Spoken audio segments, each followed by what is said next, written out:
Welcome to a round 12 team sheets and spreadsheets video.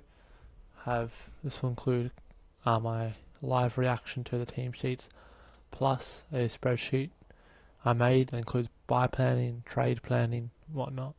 So let's check out the teams. Alright, Melbourne Blues, Tomlinson, Smith Hunter, no real relevance there. Sincotta, that's big.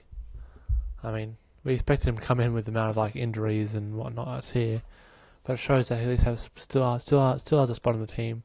Cowan not in, so anybody that has him probably time to go if they have all these defenders and whatnot get injured. But that's a different type of defenders. But what is his name? So he's named on field, but I don't think it really means anything. They don't mean anything now. But yeah, Sincotta, and that's good. Marshall in, Evans out, Mead out. No real relevance here. Carl Jamieson in. Okay, yeah, Harvey Harrison was in his national in the week that Harvey Harrison will debut. Could be a good rookie. We'll see. I don't know how Son Clements barfed up in my head, but we'll just see how it goes. Don't know much about him. Where is he named? Named on the bench. So, defender, midfielder, forward. So could really play. I actually don't know anything about him. Okay, dogs, cats. No relevance to dogs. I mean, I guess actually there is Trelawn's in, which means I don't think McRae's the way to go with Trelawn. Cats wise, no real relevance is Mullins not out, which is really good to see. Named on field as well. But yeah, I think he's going to be a pretty good rookie. I believe he's like the Dustin Martin of the Gaelic football, league or whatever. So, experienced. I only played 3 games of AFL though, so. But, he had a good first half scoring last week, so that's a good sign. Can score quickly, but we'll see. Alright, Crow Suns. McAndrew club suspension. I'm gonna have to look at that later. I actually don't know what's going on there. I shall have a look at it now.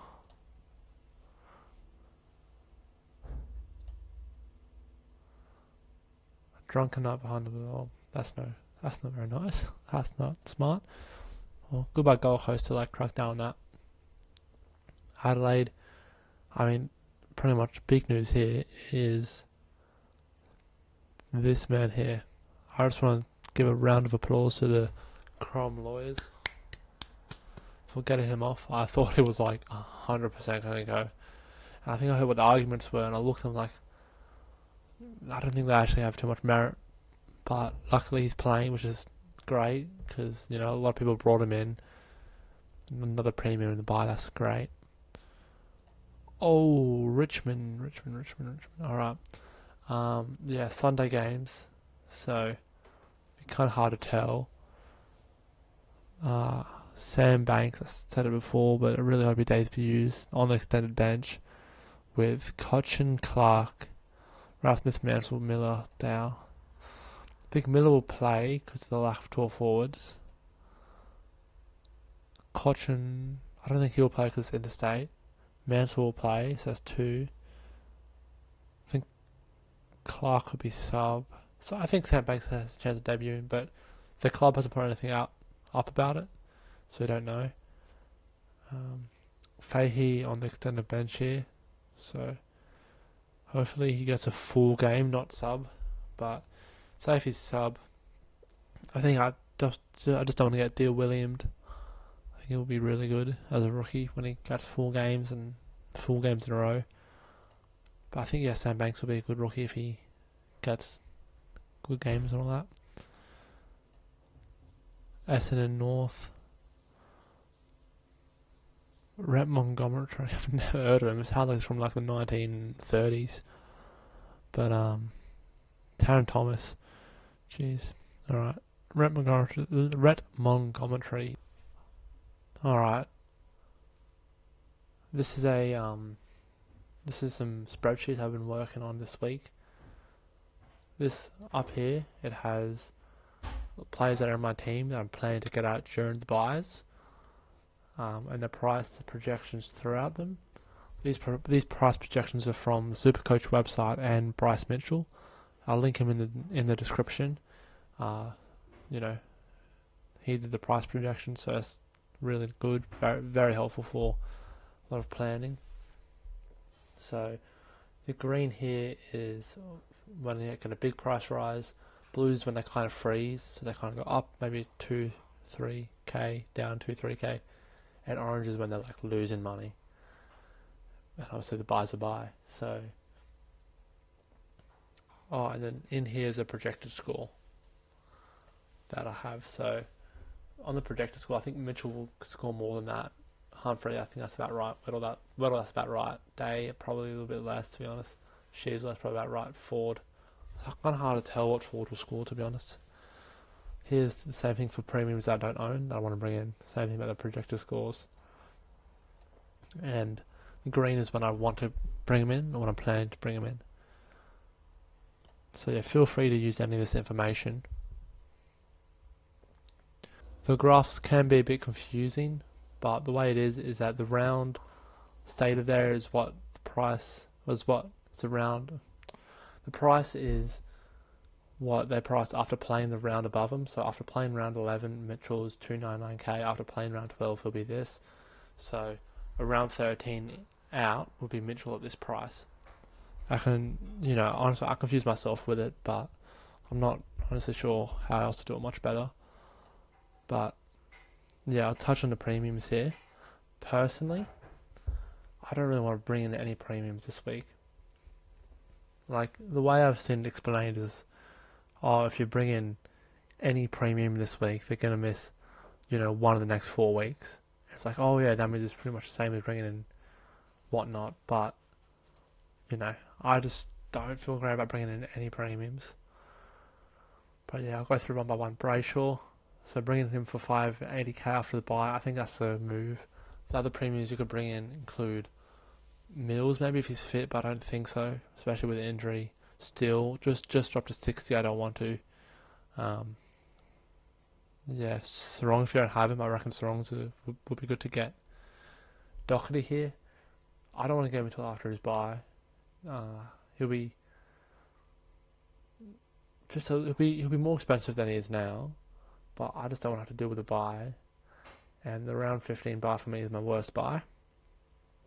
And as well, Brayshaw, a 581k after his buy, he's just going to shoot up in price.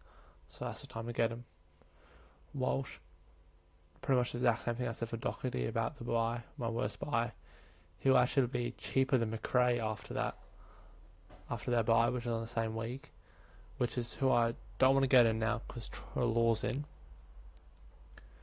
Oliver, he seems like he's actually going to be pretty fit, maybe even play in the next few weeks, possibly before the bye.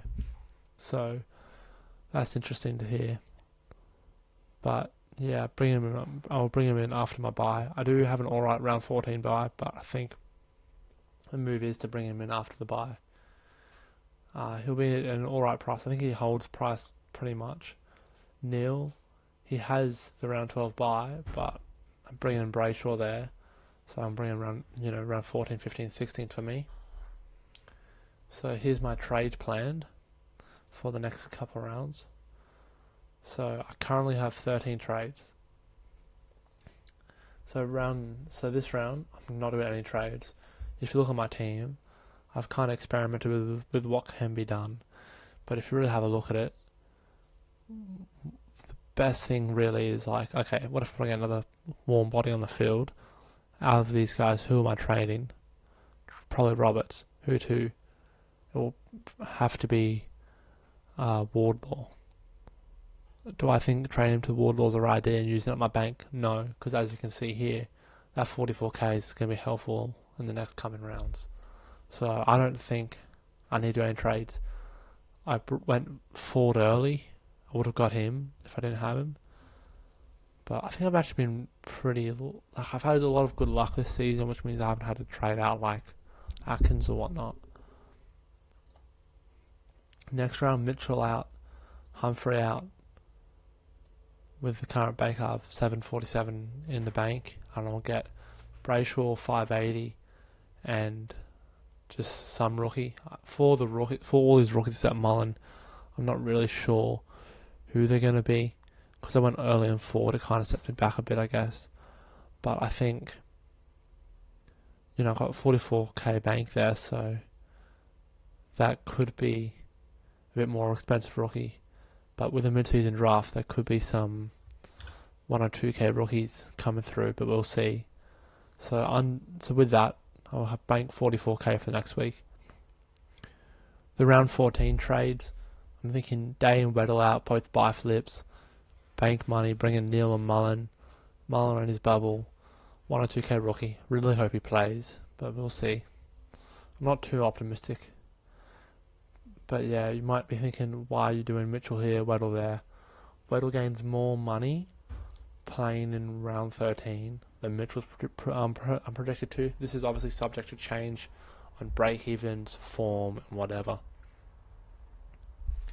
Bank 113k, that'll be helpful for bringing Oliver in. Round 15, Shees will buy flip. He's not scoring like a premium. This new role's not great for him. Forward 304k, that's with him averaging 80. Even if he averages like 65, I think with the money that we have in the bank, we can still afford that.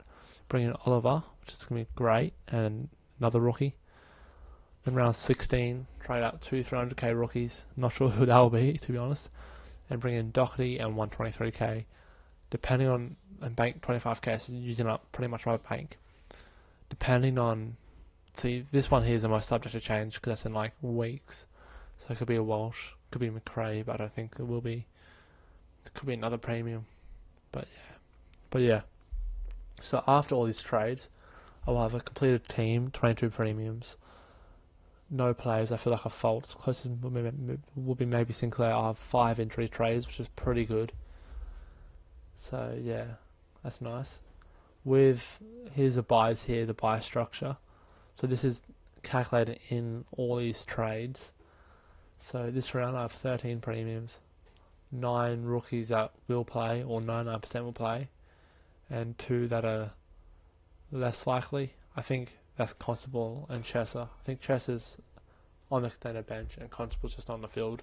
But that was before, I did this before the teams were out.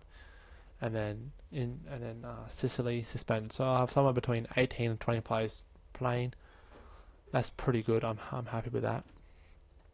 But yeah, for this buy, which I think a lot of people kind of struggling with, but they're getting off was big.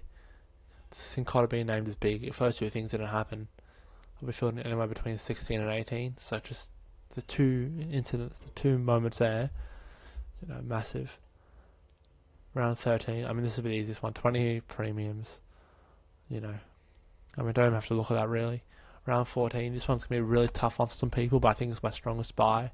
16 premiums playing, 9 99% rookies playing, 3 less likely, 19 to 21 players playing. So I'm really confident about getting at least 18 players playing in this buy. Round 15. We'll see what happens when we get to it, but it's looking like 14 premiums, 3 99% rookies, 3 less likely, and between 17 and 20 players playing. In here, Sincotta's all in the less likely, actually. In round 13 onwards, he's all in less likely. So if he plays the next... he's buys round 15 anyway. But yeah, that's what's hard about round 15, really. So I'm not looking forward to it. So if we go around 15 here, we got, I think the thing about round 15 is that just decimates your forward line. Simple as that. I think Harry Sharp's other less likely rookie to play there with Constable and Chesser. But we'll see what happens with Sharp. I think he's better than Wilmot, so hopefully he plays. But yeah, to be honest, I'm not 100% sure if this, if this actually happens, these exact trades or similar trades, I'd be very surprised because, injuries and whatnot. But I have a pretty safe amount of money in the bank, going the lowest in round of 16 and lowest in the buy being now with 44k. Sorry, next round with 44k. So I'm pretty confident. I do have an extra trade in all these rounds, but I don't see where it's relevant. Anyway, best of luck in this round. I think it'll be really interesting to see what the weekly is, as people are treating these buy rounds like they're in grand final. This is my week to win the 2k, whatnot. Playing the whole team around it, have 22 players playing. So that's really good for them. I think it'd be really good to see that, some more unorthodox teams. But yeah, hope everybody has a good round. I would encourage people to do planning, at least like trade planning, or looking at how much players you'll have in each of your buys with those trades, because it's very helpful to, help assess, and especially during the buys when it can be a bit hectic and a bit hard to take it week by week. It's very helpful. Anyway, see ya. I thought I was jumping at the end here. The round 11 review got 55 views, which is really good to see. Thanks for supporting and viewing the channel. If you saw this video, if you saw that video and then you're at the end of this video, consider, if you enjoy, consider subscribing. But if you don't like the video, dislike it. If you like it, like. Who knows? All up to you. Anyway, see ya.